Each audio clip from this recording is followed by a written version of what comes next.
Bakit daw ho kasi naman nauna kayong nag-adjourn ng 3 araw bago absent kayo? Binoykot nyo raw. Hindi ba nung nag-walkout sila, sabi nila, hindi walkout yun. It was a legislative strategy. Strategy. Tuwan-tuwa nga sila doon sin eh. Naisahan daw nila kayo doon eh. Naisan daw kami. Oho. O yun akala nyo. O nung nag-walkout sila, kami naman, sinasabi nila nag-boycott daw kami. O yun na nga, Diyan hindi kami nag-boycott. Oho. Bakit wala kami? O bakit nga po? Wala, 3 araw po eh. O ginamit lang namin ang nakasad sa Section 6, Article 6, Section 16, Paragraph 5 ng Saligang Batas. Oho. Ano po nakalagay, Sen? O, basahin natin. Sige po. Neither house during sessions of the Congress, Oho. Neither house, oho. either Senate Or, the House of Representatives, Opo. bawat isa sa inyo, sabi niya, Okay, oho. shall, Okay. without consent of the other, adjourn for more than 3 days, Oho.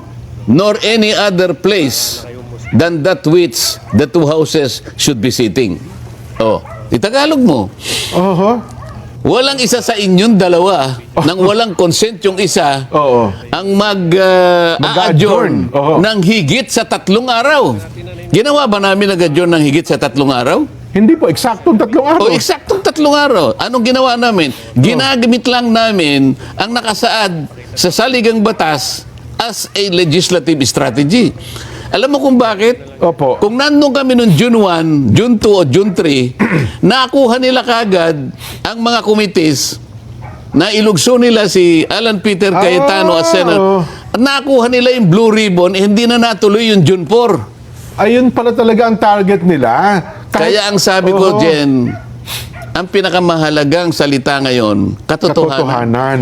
Ayaw nilang matuloy ng kahit sa anong paraan yung June 4, 2026 sapagkat marami ng katotohanan ang lalabas doon. Ayun. Hindi pa yung ganap, ngunit malaking bagay sa tinatawag nating katotohanan ang unti-unti nang lilitaw. So kung ang mangyari pala, Sen, hindi mo nila makuha ang Senate President, magdideklara sila ng all committee chairmans vacant, makukuha nila ang Blue Ribbon Committee. Isa lang ang dumating sa amin doon, makukuha na nila eh. Yun Hindi, pala. isa lang ang dumating sa amin, mailulugso na nila si Alan Peter. Kasi 13 eh. Opo. Naalala mo, 12 sila dahil dumating na nga yung isa sa kanila. Nawala na isa sa amin, di ba? Opo. Dumalo na doon sa kabila eh. Doon sa 13, doon sa June 3 na dumating Doon sa June 3, opo. Doon Sa sa June 3. dati, naninimbang pa siya eh. June 1, June 2, ganun pero ba? Ganun ba? dahil alam na namin yon, kahit hindi dumating si Senator Cheese, kahit ako lang ang dumating doon, dahil 12 sila, magiging 13, di ba? Oo nga po. Dahil ang kailangan natin, alalahanin mo, dinidiscuss natin, the magic word is 13. 13 opo. So, isa man lang sa amin ang dumating doon. Isa ba sa Ako, grupo ninyo? O si Sino man? Senador Bongo, Oho. si Senador Robin, lahat ng kasama ko, isa man lang ang dumating doon. Tapos kami. Ang pinaka-importante ron, yung Blue Ribbon Committee, makukuha nila, kagaya ng ginawa nila ngayon, na nagkunwa silang nakuha na nila, kahit 12 lang sila. Oho. At, Kasi at bigla na siyang naglagay na siya na raw ang BRC chairman ngayon at siya raw ay gagawa na ng pagdinig sa Lunes. Ewan ko kung anong klaseng pagdinig ang gagawin ng isang illegal na chairman at illegal na pag-take over ng komite. Kasi kung magiging 13, magkakaroon ng quorum eh. Magkakaroon ng quorum. Oo, tapos kung siyempre, kasi boboto sa kanila, mas marami, talo nga kayo kahit na meron lang isang, At meron pa akong naulinigan at palagay ko tama yun. Ginaganyak si Senate President Alan na kung gusto mo kanya yung i-open mo lang, yung nakaupo ka lang doon. Pagkatapos umalis ka na. Mag-open lang na session, Hindi pang 13 siya. Oo nga, no? So, akala ba nila hindi namin alam ang kanilang gagawin? Oo nga, no? Kaya yung strategy na yon, na alam ko, yung sumulat sa Saligang Batas, nahulaan niya na noong June 3, 2026, maaari namin gamitin eh. Oo. Isipin mo yung saligang batas kung sino man ang may kagagawan nitong Article 6, Section 16, Paragraph 5, napursin niya na in 1987, nagagamitin namin, na-cover ito, constitutional cover, para lang yung katotohanan ay matuloy noong June 4. Parang propesiya pala ata. O ngayon, siguro naintindihan mo na, Jen. Ngayon ko naunawa na, oo nga, no. Kaya mga kababayan, ako po'y nagpapasalamat kung sino man po yung Ang may akda niya. kasama noong 1987 Constitutional Commission, kung paano po niya naisip yung 3 araw Na magagamit pala ngayon, ano? na magagamit namin po, mga ilang taon ang dadaan, dekada po ang dadaan, magagamit pala namin constitutional cover. Nako. Pero yung pag-walkout po ba nasa Constitution? Tanungin mo nga ako. Nasa Constitution po ba yung pag-walkout? Wala. Wala po ba? Humanap sila, basahin na lang Constitution. Kung yung pag-walkout ay pinapayagan ng saligang batas. Yung 3 araw na hindi niyo pagdalo, May pinayagan. Ulitin ko po, sige. mga kababayan nakikinig. Article 6, Section 16, Paragraph 5. Kung sino man po yung sumulat noon.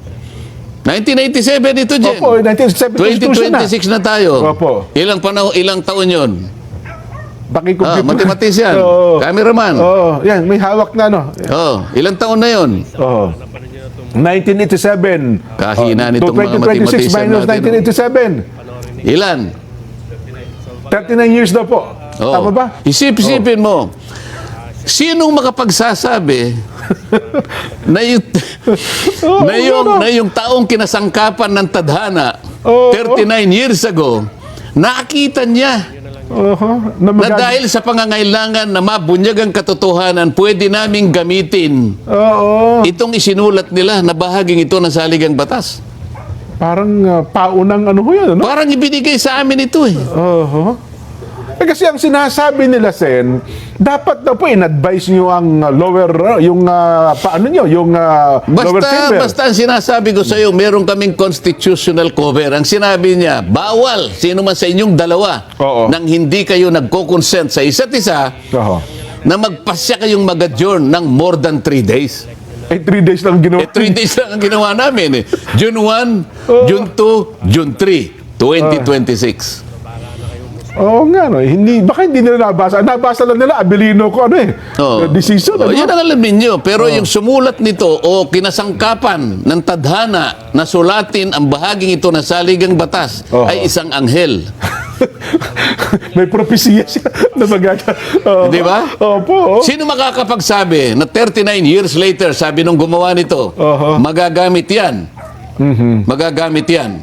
Oo nga, no? Nung mga taong talagang ang gusto nila ay magsiwalat ng katotohanan. Magagamit yan sapagkat kung hindi nila gagamitin yan, lilikutin at lilikutin kagaya nga ng ginawa nilang panlilikot. Kahit 12 na lang. Kahit 12 lang. Sinubukan nilang kunin ang Blue Ribbon Committee. At kamuntik na nga hindi natuloy. Akalain mong merong dumating na secretary doon, haharangin pa yung pagdating ng 18 ex-soldiers ng ating bansa na nung araw na yun ay tinawag, inimbita para sila ay magpahayag nung kanilang dating na ginawa na hindi pa nakarecord sa aming komite. Kinasangkapan nila pati Blue Ribbon Committee, wala silang pinapasok. Isip-isipin mo, pati staff, lahat ng gagamitin namin. Lahat ng gagamitin. Pati mga stenographer, pati mga tao. Wala, kami na lang, mga staff namin, para lamang mahayag ang ilang bahagi ng katotohanan na matagal na pong hinihintay ng mga kababayan natin. Hindi ko po alam kung matutuloy pa yung mga susunod namin pagdinig, sapagkat nagtatangkanan nila na pigilan kami dahil hindi raw po kami ang legitimately na may hawak na po ng poder ng kapangyarihan sa Senado. Kasi yun ang pinalulutang nila ngayon, Sen. Ang sinasabi nila, kayo po ang illegal at bogus hearing daw po yung nangyari kahapon. Bogus. Hindi. Ang katotohanan, Jen, ang dapat na manaig. Yun ang tandaan pala natin. At alam ko, Jen, alam mo rin ito, sapagkat ito'y napasulat, Jen. Ay, opo naman. Di ba? Ang sabi sa John 8:32. Itagalog mo ito, Jen, ha? Opo. Juan, ano po? John 8:32. Juan 8:32. Tagalog ba yung 832 ikaw naman? Hindi kasi mas maganda pa pag ganda ng Sen. Spanish yun eh. Opo. Gusto ko Tagalog. Juan, John 8:32. walo, hindi akma Sen. Parang Hindi nga Tagalog mo. walo, 32. Hindi ganun ang pagbasa nun eh. Oh. Kapitulo 8, Hindi, sabi, talatang 8. versikulo 32. Hindi versikulo ang tawag dun eh. Basta yun ang ibig ko sabihin. Sige na. Kailangan malinaw lang ito. Then you will know the truth, sabi niya. And the truth will set you free. Yan. O, Tagalog.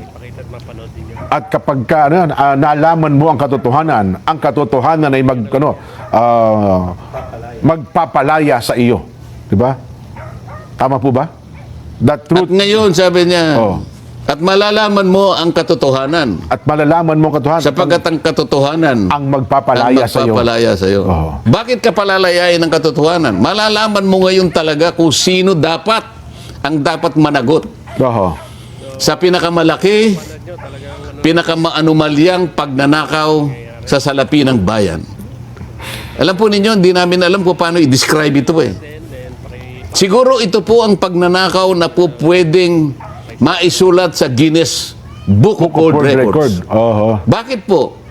Kasi po ang magnanakaw dito, hindi katulad ng karaniwang magnanakaw na nagtatakip ng muka o gumagamit ng iba't ibang kaparaanan para yung kanyang pagkakakilanlan. Hindi makikilala siya. Ay hindi. May tatago Mabunyag. niya. At kung minsan gumagamit sila ng kadiliman, lahat. Madulas sila, gagamit ng ibang kaparaanan. Pero, itong mga nagnakaw pong ito, sa tanghaling tapat po nila ginawa. At hindi po itinago ang kanilang mga muka. Sa At ang tanghaling kasuotan tapat. po nila ay mga pambansang kasuotan. Mga nakabarong pa, no? At tinatawag po silang mga honorables. Yun. Pero imbes na pagsilbihan po yung bayan, na sihumpa sila na silang magsisilbi sa taong bayan, ang taong bayan po ang ninakawan. Yun po yung description ng isang pagnanakaw na talagang qualified sa Guinness Book of World Records. Hindi po ba dapat ang katotohanan sa likod niyan ay mabunyag?